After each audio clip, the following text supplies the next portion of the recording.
హరి ఓం. 2024 సంవత్సరం అక్టోబర్ నెల 22వ తేదీ కొవ్వూరు దగ్గరలోని తాళ్లపూడి గ్రామంలో వెలిసిన నవదుర్గామాత ఆలయ ఆవరణలో జరుగుతూ ఉన్న నవదుర్గా ప్రశస్తి అనేటువంటి ప్రవచనానికి మీకందరికీ హృదయపూర్వకంగా స్వాగతం పలుకుతున్నాం. మాతృదేవోభవ. చివరి క్షణం ఉదాక పనిసేయుటదక్క శ్రమించుటేమిటో, చివరి క్షణం ఉదాక పనిసేయుటదక్క శయించుటేమిటో, వివరమెరుంగనట్టిది వివేకము నీకెటు లభ్యనమ్మరో. అమ్మా, చివరి క్షణం ఉదాక పనిసేయుటదక్క శయించుటేమిటో, వివరమెరుంగనట్టిది వివేకము నీకెటు లభ్యనమ్మరో. ఎవరికి లేని ఓపిక మహీతలమంతటి ఓర్పు, ఎవరికి లేని ఓపిక మహీతలమంతటి ఓర్పు, నీకు దేవి వరముగా నొసంగెను, నీకు దేవి వరముగా నొసంగెను. కవిత్వము చాలదు నిన్ను తింపగన్, కవిత్వము చాలదు నిన్ను తింపగన్. అమ్మవారి ఆలయం ఆవరణలో 9 రకాలుగా దుర్గాదేవి మనకి దర్శనమిస్తోంది కదా. ఆవిడకున్న రూపాలలో మొదటి రూపం శైలపుత్రి, 2 బ్రహ్మచారిణి, 3 చంద్రఘంట, 4 కూష్మాండ, 5 స్కందమాత, 6 కాత్యాయని, 7 కాళరాత్రి, 8 మహాగౌరి, 9 సిద్ధిదాత్రి. ఇన్ని రకాలుగా దర్శనమిస్తున్న అమ్మవారిని ఇక్కడ కార్యకర్తలు, ఒక కుటుంబం ప్రత్యేకంగా దాని ఆధ్వర్యం అంతా చూస్తూ చేస్తున్నారు. ఎంతో కాలంగా మీరు అమ్మవారి అనుగ్రహానికి పాత్రులయ్యారు. ఈవేళ ఆ అనుగ్రహం మనకి స్థిరంగా ఉండాలంటే ఏం చేయాలో తెలుసుకుంటాం. ప్రవచనం అంటే అది. అందుకే ముందు మాటగా నేను శైలపుత్రి అనేదానికి అన్వయం అయ్యేలాగే ఈ ప్రార్థన చేశాను. చివరి క్షణం ఉదాక పనిసేయుటదక్క శయించుటేమిటో, వివరమెరుంగనట్టిది వివేకము నీకెటు లభ్యనమ్మరో. మనిషికి దైవానుగ్రహం కలగాలి అంటే కాళ్ళు చాపేసి కూర్చుంటే కుదరదు. మన పనులు మనం చేసుకోవాలి. వీలైతే ఇంకా ఇతరులకు సాయం చెయ్యాలి. ఇప్పుడు ఇక్కడ ఉన్న వాళ్ళలో, మీ ఇంట్లో ఉన్న వాళ్ళలో 60 ఏళ్ళు దాటిన వాళ్ళని చూస్తే ఆడ మగ ఎవరిని చూసినా మీకు ఈ విషయం అర్థమవుతుంది. ఆ తరం పెద్దవాళ్ళు ఎవరు ఇతరుల చేత చేయించుకోవడానికి ఒప్పుకోరు. పైగా వాళ్ళు మనస్సులో భగవంతుడిని ఎప్పుడు ఏం ప్రార్థిస్తారంటే, కాలు చెయ్యి బాగుండగా తీసుకుపోమ్మా అని అడుగుతారు. వాళ్ళు పెద్దగా బతకాలను కూడా ఉండదు వాళ్ళకి. కాలు చెయ్యి బాగుండగా తీసుకుపోమ్మా, ఎందుకు వచ్చింది, మంచాన పడితే చేసేవాళ్ళు ఎవరు, ఎందుకు చేయించుకోవడం అంటారు. ఇదే జీవిత రహస్యం. కాలు చెయ్యి బాగుండగా తీసుకుపోమని అమ్మవారిని అడగడం కాదు. కాలు చెయ్యి బాగుండాలంటే మనం ఏం చేయాలంటే వాటికి కాస్త పని చెప్పాలి. ఇవాళ ఆధునిక తరంలో యువతీ యువకులకే గుండెపోట్లు వస్తున్నాయి. ముఖ్యంగా యువకులకి 25-30 ఏళ్ల వాళ్ళకు గుండెపోట్లు వస్తున్నాయి, క్యాన్సర్లు వస్తున్నాయి, ఊహించని జబ్బులు వస్తున్నాయి. ఎందుకు వస్తున్నాయో ఆలోచించండి. శరీరానికి విశ్రాంతినిస్తున్నారు, మనస్సును ఎక్కువ శ్రమ పెడుతున్నారు. మా చిన్నతనంలో మేము చదువుకునే రోజుల్లో మా మనస్సు కంటే శరీరాన్నే ఎక్కువ శ్రమ పెట్టాం. రోజు ఆటలే, రోజు తిరగడమే. సెలవు రోజుల్లో ఇంట్లో ఉంటే మా నాన్నగారు కోప్పడేవారు. ఇంట్లో ఉంటావేటరా, పని లేకుండా గుడిపాములాగా బయటికి వెళ్ళి ఆడుకో అనేవారు. ఏదో ఆడుకో అనేవారు. ఆ ఆడుకోవడంలో బోల్డు శ్రమ కలిగేది శరీరానికి. కాస్త తిండి గట్టిగా తినేవాళ్ళం, ఇంటికి వచ్చి బాగుండేవాళ్ళం. ఇవాళ శారీరక శ్రమ తగ్గిపోయింది. ఇంగ్లీష్ మీడియం చదువుల వల్ల, ఇంజనీరింగ్ చదువుల వల్ల, సాఫ్ట్వేర్ ఉద్యోగాల వల్ల శారీరక శ్రమ తగ్గిపోయింది. ఇలాగే నే కూర్చున్నట్టే కుర్చీలో కూర్చోవడం, ఏదో 2 గంటలు గంటన్నర అయితే పర్వాలా, 12 గంటలు ఇలా 12 గంటలు కూర్చోవడం. కూర్చుని ఏమైపోతుంది, చదువుకున్న విద్యార్థులు ఎవరైనా గమనించండి, మీరు కూర్చుని లేచాక ఆ కూర్చున్న చోట చేయి పెట్టండి. ఏసీ రూములో మీరు కుర్చీలో కూర్చున్నా సరే కుర్చీ వేడిగా ఉంటుంది, ఏసీ రూములో కూర్చున్నా సరే ఎంతో కొంత వేడిగా ఉంటుంది. కారణం ఏమిటి, ఒంట్లో ఉండే వేడి కిందికి దిగింది, మన ఒంట్లో అంత వేడి ఉందన్నమాట. అందుకని చదువుకునే పిల్లలకి పాలు పెరుగు వెన్న నెయ్యి బాగా వేసి పెట్టాలి.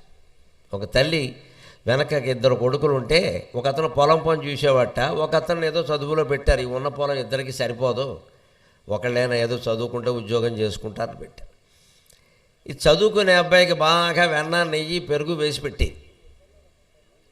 ఈ వ్యవసాయం చేసుకునే వాడికి చల్లటి నీళ్ళ మధ్య గేసి పెట్టి, కొన్నాళ్ళకి వీడికి అనిపించింది అమ్మకి వాడంటే ఎక్కువ ప్రేమ, వాడికేమో పెరుగు వేస్తుంది, నాకేమో మజ్జిగ వేస్తుంది, ఆ మజ్జిగ కూడా నీళ్ళ మజ్జిగ అని చూశాడు. నెల 2 నెలల్లో చూశాడు. తర్వాత అడిగేశాడు, ఇంకా అమ్మ నీకు వాడంటే ఎక్కువ ఇష్టం,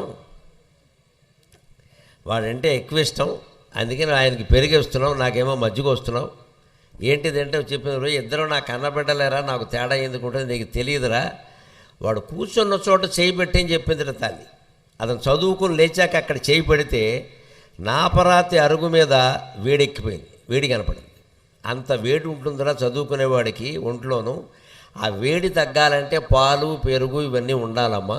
నీకు వేడి ఉండదు, ఎందుకంటే నువ్వు పొలంలో గడుతున్నావు, చెట్టు కింద కూర్చుంటావు, పొలంలో పనిచేసినా నీకు చెమట పడుతుంది, పక్కనే చెరువు ఉంది, నువ్వు స్నానం చేస్తావు, నీకంత పర్యావరణం బాగుంటుంది అక్కడ. పూర్వం పొలాలన్నీ అంతే కదా, మరి అసలు ఒక చెరువు ఉన్న పొలానికి ధర ఎక్కువ, చెరువు ఉందంటే ధర ఎక్కువ. ఇప్పుడు ఆ చెరువులు కూడా మొత్తం పూర్తి చేసి వ్యవసాయం పెట్టారు, మొత్తం అంతా కలిపి ధరలు తగ్గిపోయి. చెరువు ఉన్న పొలం చెరువు ఆకుమాడి ఉంటే దానికి ధర ఎక్కువ. అక్కడ చెరువుల దగ్గర తిరుగుతావురా నువ్వు, నీకు చల్లగా ఉంటుంది వాతావరణం, నీకు అందుకని ఒంట్లో వేడి ఎక్కువ ఉండదమ్మా, అది తేడా, అందుకని వాడికి అది వేసి పెట్టాను, నీకు మజ్జిగ చాలు, నీకు పెరిగేస్తే పొట్టొస్తుందిరా నీకు, వాడికి రాదు అని చెప్పింది. ఇవాళ చదువు అంత వేడి. అందుకే ఈ వేడి తగ్గడానికి ఏం చేయాలంటే వీళ్ళు పాలు పెరుగు వెన్న నెయ్యి ఇలాంటివి తినడంతో పాటు శరీరానికి బాగా కష్టం కలిగించాలి. అంటే పెద్ద ప్రత్యేకించి మళ్ళీ వ్యాయామం అనడం, ఏదో టీఎంటీ బెల్ట్ అనడం, అది పరిగెడుతుంటే వీళ్ళు గత్యంతరం లేక నడవడం, ఇదో దరిద్ర ప్రహసనం. ఇది బెల్ట్ మీద నడవడం మనకు అలవాటు పడింది అంటే ప్రమాదం ఏమిటంటే ఎవడో నడవమంటేనే నడుస్తాం, లేకపోతే నడవం. మనంతటా మనం నడవాలి. ఇంత పెట్టి ఈ టీఎంటీ మిషన్ ఉంటుందే, దానిలో 50,000 పెట్టి కొంటారు పెద్ద హడావిడిగా. ఇప్పుడంతా పెద్ద పెద్ద ఇళ్ళు భవనాలు కదా, 2 అంతస్తుల హాల్లో పెడతారు దాన్ని. ఈ కుర్రాడు కొనే వరకు ప్రాణం తీస్తాడు, 4 రోజులు దాని మీద తిరుగుతాడు, దాని మిషన్ ఆన్ చేస్తాడు, స్పీడ్ పెంచేస్తాడు, అది పరిగెడుతుంటే గత్యంతరం లేక పరిగెడతాడు వీడు, లేదా పడిపోతారు కదా. 4 రోజులు పరిగెట్టాక ఇంక మానేస్తాడు, దాని మీద తువ్వాళ్ళు బనీళ్ళు ఆరేస్తాడు.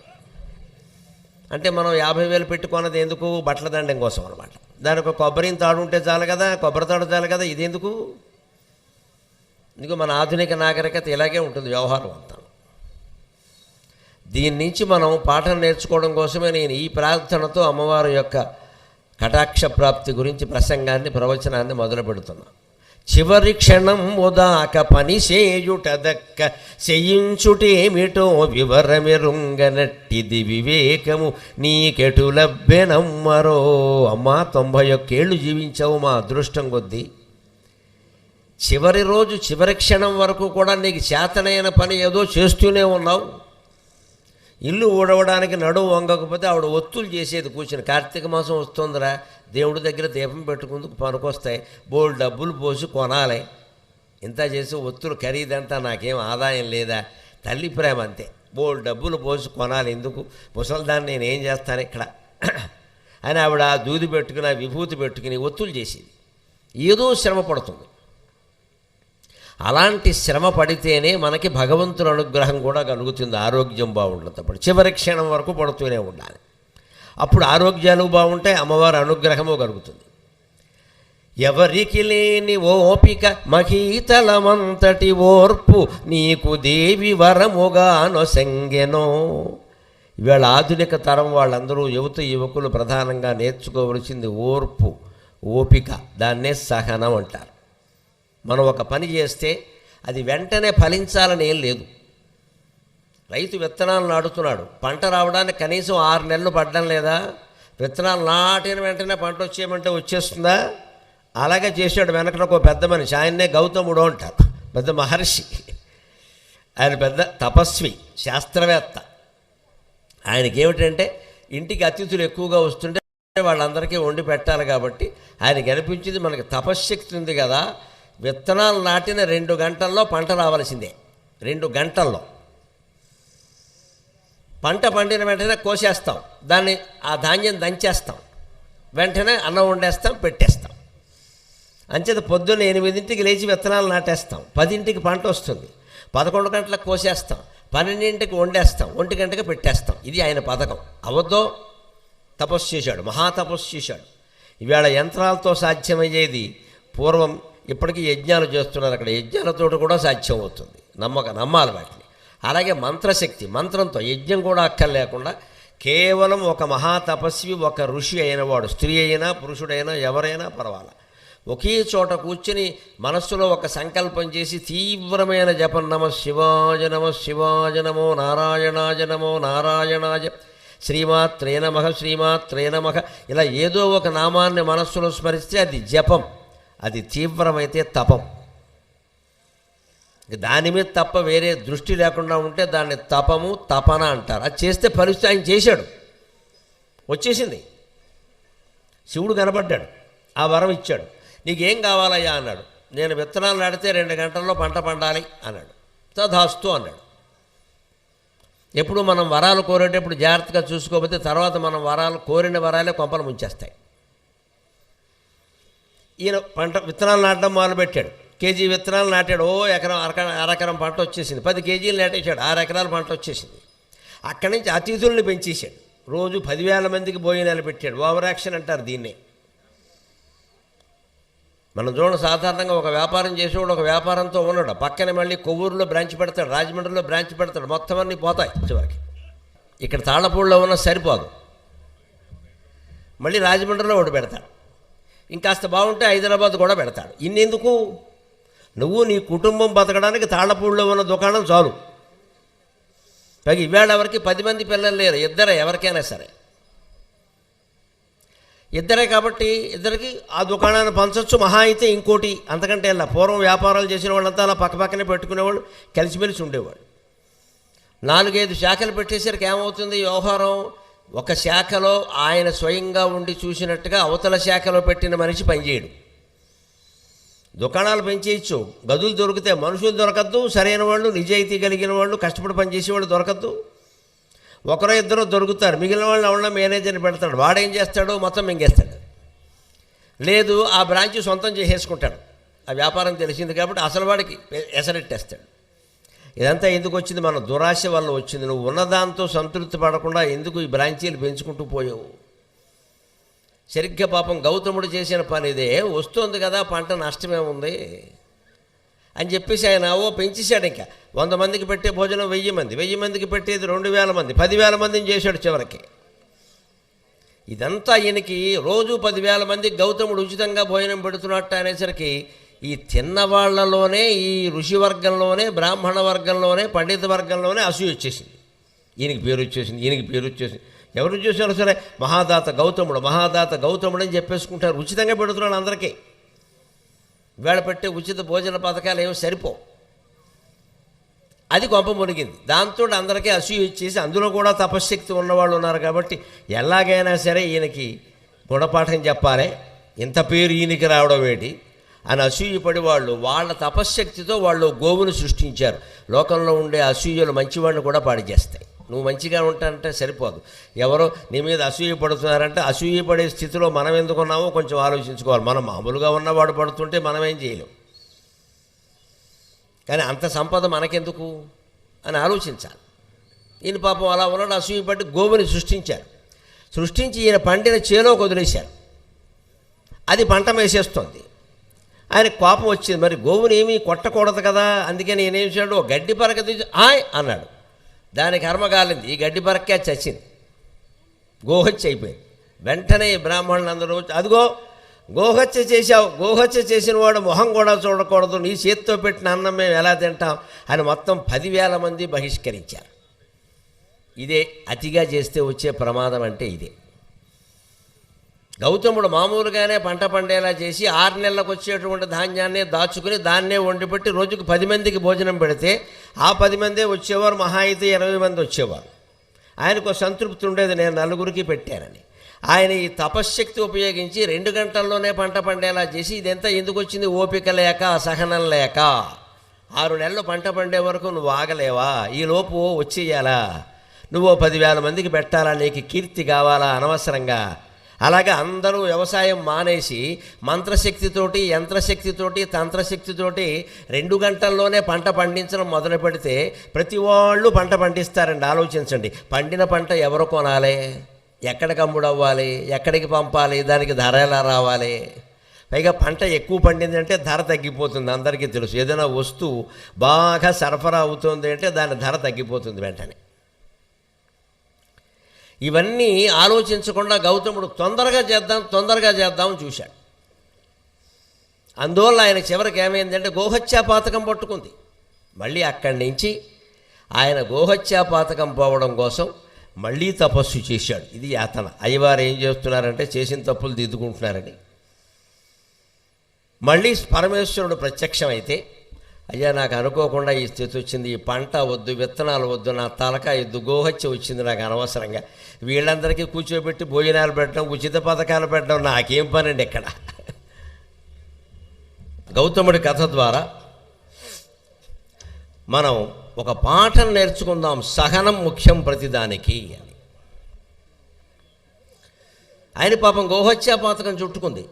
చివరికి దాని నుంచి బయటపడడానికి మళ్ళీ తపస్సు చేశాడు. మళ్ళీ శివుడు ప్రత్యక్షమయ్యాడు. ఈ పాపం నాకు పోవాలండి, నాకు అన్నదానాలు వద్దు, ఏమొద్దు, ముందు పాపం చుట్టుకుంది, పుణ్యం కోసం పెడితే పాపం వచ్చింది అంటారు ఇది. అప్పుడు ఆయన, నీ పేరు మీద ఒక పవిత్రమైన నదిని సృష్టిస్తానయ్యా నేను, తద్వారా ఆ నది ద్వారా జనానికి అంతటికీ సాగునీరు, తాగునీరు అందేలా చెయ్యి, వాళ్ళు పంటలు పండించుకుంటారు, ఆ నది ఉన్నంతకాలం నీ పేరు అందరూ చెప్పుకుంటారు అన్నాడు. అదిగో ఆ గౌతముడి పేరు మీద సృష్టింపబడిన నదే గౌతమి నది, మన గోదావరి నది, మన గోదావరి కథ అది. గౌతముడు లేకపోతే గౌతమి లేదు, గోదావరి లేదు. చివరికి రోజు 3 గంటలు ఆలస్యంగా వచ్చే ఎక్స్ప్రెస్ కూడా లేదు, గౌతమి ఎక్స్ప్రెస్. ఈ మధ్య గౌతమి అంటే 3 గంటల ఆలస్యం లెక్క. ఎందుకంటే ఈ 3 గంటలు కూడా నాకు లెక్క ఏంటంటే, గౌతముడు ఆయన 2 గంటల్లో పంట, 3 గంటల్లో పంట అన్నాడు కదా, అందుకని ఎక్స్ప్రెస్ కూడా వచ్చేసింది ఆ లక్షణం, 3 గంటల ఆలస్యం పో అని. గౌతమి ఆయన పేరు మీద ఏర్పడింది. గౌతమి అంటే గోదావరి, గోదావరి అన్న గౌతమి అన్న ఒకటే. అంటే చూడండి, చేసిన తప్పుని గౌతముడు మహర్షి కాబట్టి, మహానుభావుడు కాబట్టి ఎలా దిద్దుకున్నాడో. ఆయనకి 2 గంటల్లో పంట పండే వరం ఇచ్చింది శివుడే, గౌతమి నదిని అనుగ్రహించింది శివుడే. జీవుడు చేసిన తప్పుల్ని దేవుడు ఎలా సరిదిద్దుతాడో ఆలోచించండి. నువ్వు అనవసరంగా అసహనంతో తెచ్చిపెట్టుకుంటున్నావయ్యా ఇదంతాను. మామూలుగా అందరిలాగే 6 నెలలకి పంట పడితే నీ సొమ్ము ఏం పోయింది? ఎందుకు నేను 2 గంటల్లో పంట పండించానే గొప్ప కోసమా? అలా చేస్తే ఏమవుతుంది? అందరూ అదే మొదలు పెడతారు. ఇవాళ సాఫ్ట్వేర్ బాగుంది జీతం అనగానే అందరూ సాఫ్ట్వేర్, అందరూ ఇంగ్లీష్ మీడియం, అందరూ అమెరికా. ఈ దేశంలో ఎవడు లేడు. ఇక్కడున్న అమెరికా వాడి కోసం పనిచేస్తాడు, ఇక్కడ వాడి కోసం పనిచేయడు. వీడు కొవ్వూరు వాడు పనికిరాడు, తాళ్ళపూడి వాడు పనికిరాడు, కాలిఫోర్నియా వాడు కావాలి. ఏమవుతుందో తెలుసు, జీతాలు బాగానే ఉండొచ్చు, కానీ బిడ్డలు అనారోగ్యాలు పాలవుతున్నారండి. ఎంత ఒత్తిడి ఉందో సాఫ్ట్వేర్ ఉద్యోగుల మీద. కడుపున పుట్టిన పిల్లలకి అనుకోని రోగాలు వస్తుంటే తల్లిదండ్రులు తల్లడిల్లిపోతున్నారు. ఈవేళ మా వాడికి ఏదో నెలకు 2 లక్షల జీతం, 3 లక్షల జీతం, 1 లక్ష జీతం అని సంతోషించడమే కానీ ఎప్పుడు ఏ రోగం వస్తుందో తెలియదు. ఎందుకంటే మానసికమైన ఒత్తిడి. అందుకని గౌతముడికి నేర్పిన గుణపాఠాన్ని, పరమశివుడు నేర్పిన గుణపాఠాన్ని మనమంతా ముందే నేర్చుకోవాలి. అసలు ప్రకృతి సహజంగా ఒక విధానం ఉన్నప్పుడు 6 నెలలకి పంట పండడం, తర్వాత ఆ పంట కొయ్యడం, దాన్ని ఏదో బియ్యం కింద మార్చడం, దంచడం, బియ్యం చేయడం, వండి పెట్టడం అనే పద్ధతి ఉన్నప్పుడు నువ్వు దాన్ని 2 గంటల్లో చేయాలని ఎందుకు అనుకుంటున్నావు? అసలు ఎందుకు ఆ తొందర? 2 గంటల్లో చేసి ఏం చేస్తావు? అందరికీ ఈ పద్ధతి, ఈ ఫార్ములా అంటారు, ఈ సూత్రం తెలిసిందనుకోండి పాడైపోరా ఖచ్చితంగా. అంచేత సహనం చాలా ముఖ్యం. ఎవరికి లేని ఓపిక మహీతలమంతటి ఓర్పు నీకు దేవి వరముగాను సంగెను కవిత్వము చాలదు నిన్ను తింపగన్. అంచేత మా అమ్మ పేరు మీద ఊరికే ప్రార్థన చేస్తున్నాను కానీ అందరికీ సంబంధించిందే ఈ ప్రార్థన. అందుకని మనం ఆ సహనం ఓపిక అలవాటు చేసుకోవాలి. అది దేవి వరముగాను సంగెను. మీరు ఆరాధిస్తూ ఉన్న నవదుర్గా మాత మొట్టమొదటి రూపంలోనే మీకు ఆ సహనం అలవాటు చేస్తుంది. సహనానికి ప్రతీక ఎవరంటే శైలం. శైలపుత్రి ప్రథమం శైలపుత్రీ చ ద్వితీయం బ్రహ్మచారిణి. మొట్టమొదటి పేరే అమ్మవారిది శైలపుత్రి అని చెప్పారు. అక్కడ శైలపుత్రి రూపంలో ఉంది, వెళ్ళి దర్శించండి. ఊరికే శైలపుత్రి శైలపుత్రి అన్నాం, శైలపుత్రి ఏ నమః శైలపుత్రి ఏ నమః 1000 సార్లు జపం చేసినా నీకేమీ రాదు, ఆయాసం వస్తుంది, నిద్ర వస్తుంది. పర్వతపుత్రిక అనడంలో ఉద్దేశం ఏమిటంటే పర్వతానికి ఉన్న సహనం అమ్మవారికి ఉంది. ఆవిడ నుంచి మనం కూడా నేర్చుకోవాలి. ఓపిక ఉండాలి, ఓపిక ఉండాలి, ఓపిక ఉండాలి. ఓపుకుంటే అన్నీ నెమ్మదిగా సెరవుతాయి. అదే శైలపుత్రి. పర్వతానికి ఎంత సహనం ఉంది? ఎంత వాన కురిసినా భరిస్తుంది, ఎన్ని మేఘాలు తిరిగినా భరిస్తుంది, ఎన్ని చెట్లు పెరిగినా భరిస్తుంది, ఎన్ని నదులు ప్రవహించినా భరిస్తుంది, ఎన్ని గుహలు సహజంగా ఉన్నా భరిస్తుంది, ఎన్ని గనులు తవ్వినా భరిస్తుంది. కొండ చర్యలు కూలి మనుషుల ఇళ్ళు నాశనం కావడం అనేది ఈ మధ్య చూస్తున్నాం, కానీ ఇదివరకు ఎప్పుడు లేదు. ఈ మధ్య కూడా ఎందుకు చూస్తున్నామంటే మనం దుర్మార్గంగా పర్యావరణాన్ని నాశనం చేసి ఎక్కడ పడితే అక్కడ మహత్తరమైన కొండలు ఉన్న చోట స్టార్ హోటళ్ళు కట్టేస్తున్నారు. ఎందుకు కడుతున్నారో కూడా నేను ప్రత్యేకించి పల్లెటూరు కాబట్టి చెబుతున్నాను. మనం యాత్రలు విపరీతంగా చేస్తున్నాం. ఉత్తరాఖండ్, ప్రతివాడు ఉత్తరాఖండ్, ప్రతివాడు చార్ ధామ్, చారే, పులుసు లేదు, ఎక్కడ సాంబార్ లేదు, మొత్తం చారే.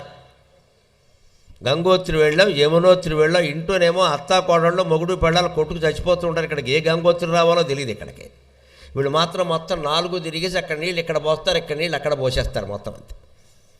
మేము ఇంకా ద్వాదశ జ్యోతిర్లింగాల్లో 11 చూసాం. ఇప్పుడు 11 చూసి ఏం చేసావు నువ్వు? ఒక్క మాట అందరికీ అర్థం కావడం కోసం చెబితే, ఒక మాత్ర వేసుకుంటే శరీరంలో మార్పు కనపడుతుంది కదా, ఒక యాత్ర చేస్తే మార్పు కనపడద్దండి. ఆలోచించండి. ఏదో షుగర్ పెరిగింది, బీపీ పెరిగింది అనగానే ఓ మాత్ర వేసుకుంటే తగ్గిందా లేదా? అమ్మాయా హాయ్ కడుపు రేపి ఆ డాక్టర్ గారు చెయ్యి మంచిది బెళ్ళ ఇచ్చాడమ్మా వెంటనే తగ్గిపోయి అంటున్నావా లేదా? మరి ఒక మాత్ర ప్రభావం అంత ఉంటే ఒక యాత్ర ప్రభావం ఎంత ఉండాలంటే ఊరికి బస్సులు వేసుకు వెళ్ళిపోవడమేనా? ఇంకా అక్కడేదో ఉంది, అంత లేదు, ఉన్నదంతా నీ గుండెల్లో ఉంది. ఇవాళ మొత్తం ప్రవచనం సారాంశం అదే. నా గుండెల్లో ఏముందో మీ గుండెల్లో ఏముందో అదంతా నవదుర్గాదేవి ప్రభావం వల్ల ఎలా నడుస్తుందో చెబుతా. మన యాత్రల వల్ల జరుగుతున్న నష్టం ఏంటంటే ప్రత్యేకంగా ఉత్తరాఖండ్లో భూకంపాలు సిద్ధంగా ఉన్నాయండి. ఇండోనేషియా లాంటి భూకంపాలు రాబోతున్నాయి. నేను అపశకునం మాటలు మాట్లాడట్లా, పత్రికల్లో వచ్చిన మాటలు నేను చెబుతున్నాను. ఉత్తరాఖండ్లో ఇప్పటికే ఓసారి భూకంపం వచ్చి మళ్ళీ 2-3 భూకంపాలకి సిద్ధంగా ఉంది. ఎందుకంటే మనం తిరిగే యాత్రాస్థలాల్లో యాత్రలు విపరీతంగా చేస్తూ ఉండడం వల్ల, జనం బాగా వస్తూ ఉండడం వల్ల లాభాల కోసం స్టార్ హోటల్స్ కట్టేస్తున్నారు. 5 అంతస్తులు 6 అంతస్తులు కొంత భూమి తవ్వేయి, పార్కింగ్ చోట్లేదు. లెవెల్ 1 లెవెల్ 2 కింద తవ్వేయి, కింద L1 L2 ఎన్నైతే అన్ని భూమిని ఏమో ఓ 2 మైళ్ళు తవ్వేసి ఆకాశంలో 16 మైళ్ళు అంతస్తులు కట్టే కొండల్లా ఉంటాయండి. బండరాళ్లలాగా కూలిపోవా, గుండ్రాళ్లలాగా. శైలాన్ని శైలంలా ఉండనివ్వాలి. అమ్మవారు శైలపుత్రి, హిమవంతునికే ఎందుకు పుట్టిందండి? హిం సర్వశైల పరికల్ప్య వత్సం అని కాళిదాసు కుమార సంభవంలో 15 శ్లోకాలు చెబుతాడు హిమవంతుడి గురించి, వరుసగా 15.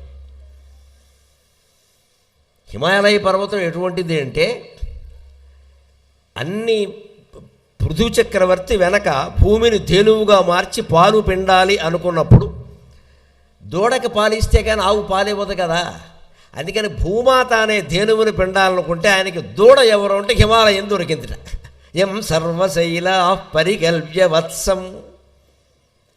ఏ పర్వతాన్నైతే అన్ని రకాల పర్వతాలు కలిపి దూడగా కావాలి, భూమికి దూడ ఎవరు అంటే మేము సరిపోవండి. హిమవంతుడు అంటే భూమికి చాలా ప్రేమ, ఆయన్ని దూడగా పెట్టండి అంటే హిమవత్ పర్వతం దూడగా మారిందిట. అంటే భూదేవి ఏమి అనుగ్రహించినా ముందు హిమవత్పర్వతానికి అనుగ్రహించి తర్వాత మనకు అనుగ్రహిస్తుంది. అంచేతనే అమ్మవారు కూడా హిమవత్పర్వతంలో పుట్టింది. ముందు ఆయన్ని అనుగ్రహించింది మన అనుగ్రహించడం కోసం. ఆయన అనుగ్రహించకపోతే మనకు ఆ అనుగ్రహం ఎక్కడ